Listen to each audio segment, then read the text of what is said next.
દશેરા અથવા વિજયદશમીને ભારતમાં ધર્મ પર ધર્મની જીત તરીકે ઉજવવામાં આવે છે. રાવણ દહન, રામલીલા અને મેળા આ તહેવારનો અભિન્ન ભાગ છે. પરંતુ રસપ્રદ વાત એ છે કે આ તહેવાર માત્ર ભારત પૂરતું મર્યાદિત નથી. નેપાળ, મલેશિયા, ઇન્ડોનેશિયા, શ્રીલંકા અને ઓસ્ટ્રેલિયા જેવા દેશોમાં પણ દશેરાની ઉજવણી કરવામાં આવે છે. અહીં રામાયણની વાર્તાઓ ભજવવામાં આવે છે અને રાવણ દહન જોવા માટે મોટી સંખ્યામાં લોકો એકઠા થાય છે. શ્રીલંકા. રાવણની ભૂમિ શ્રીલંકા રામાયણની ઘટનાઓનું કેન્દ્ર રહ્યું છે. દશેરાને અહીં વિશેષ રૂપે યાદ કરવામાં આવે છે.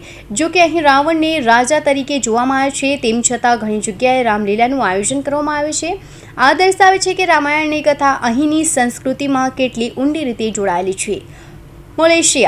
મલેશિયામાં ભારતીય મૂળના લોકોની મોટી વસ્તી છે, જેમણે પોતાની સંસ્કૃતિને જીવંત રાખી છે. અહીં દશેરા એક મોટો તહેવાર તરીકે ઉજવવામાં આવે છે.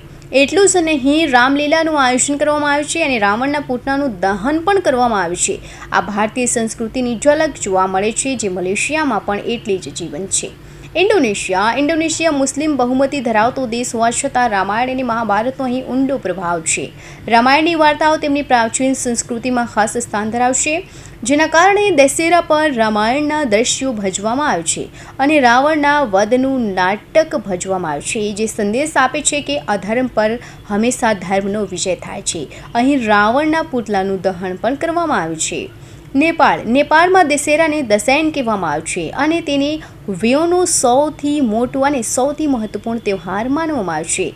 તેની મુખ્ય ખાસિયત એ છે કે અહીં 15 દિવસ સુધી ખૂબ જ ધામધૂમથી ઉજવવામાં આવે છે, જેમાં દેવી દુર્ગાને સમર્પિત વિશેષ પૂજા અને પ્રાર્થનાઓ કરવામાં આવે છે. લોકો એકબીજાને મળે છે, ભેટો અને આશીર્વાદની આપ-લે કરે છે.